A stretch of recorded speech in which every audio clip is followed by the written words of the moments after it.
Ok, je suis Eli Kayembe, je suis avocat au barreau de Kisangani, au barreau de la Tchopo, j'allais dire. Je dirige une organisation de défense des droits de l'homme qu'on appelle Action pour la justice et de moi les droits humains. Nous sommes aux États-Unis aujourd'hui, à Washington, devant la Maison Blanche, justement pour manifester, pour parler de l'unité de l'Afrique. Tout le pays que vous avez vu aujourd'hui réuni avec nous. Nous avons l'Égypte, nous avons le Congo, nous avons le Tchad.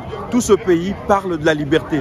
Nous avons besoin de la liberté. Nous avons des dirigeants au niveau de l'Afrique qui ont été imposés par certains pays, par certains salons occidentaux, justement pour essayer de faire le relais des intérêts occidentaux. Et nous avons besoin de la liberté, nous avons besoin de respect des droits humains, nous avons besoin du développement. Et ce développement, nous n'allons pas le trouver aux États-Unis, nous n'allons pas le trouver au niveau de l'Union européenne. Nous devons le refaire à notre niveau. Et pour cela, nous avons besoin de la liberté. Et cette liberté n'a pas de prix.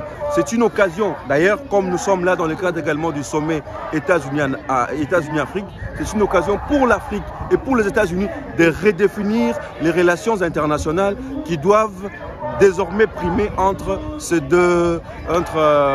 les États-Unis et l'Afrique.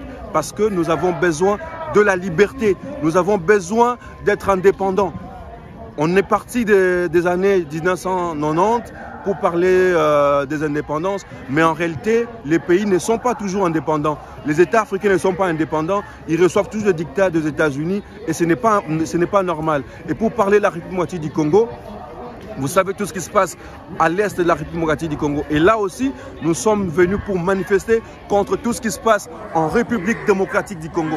Vous êtes informés que tout ce qui se passe en République démocratique du Congo, ça fait plus de 20 ans qu'on est en train de tuer, qu'on est en train de piller les ressources naturelles, qu'on est en train de violer les femmes, qu'on est en train de tuer les enfants, qu'on est en train de priver à toute une nation son avenir, son destin. Et il est important. Et c'est devant la face de la communauté internationale. Et c'est devant l'Union européenne. Vous avez suivi dernièrement que l'Union européenne a apporté de l'aide à plus de 20 millions d'euros en faveur du Rwanda. Alors que la République démocratique du Congo, qui est un État souverain, qui a besoin de se défendre, ces armes qui ont été achetées n'ont pas pu arriver au Congo parce qu'il y a des sanctions, il y a des régimes d'embargo et ce n'est pas normal. Et tout se passe avec la complicité de la communauté internationale et ce n'est pas normal. Et les États-Unis ont un rôle à jouer dans le processus de décrispation de ces situations au niveau international.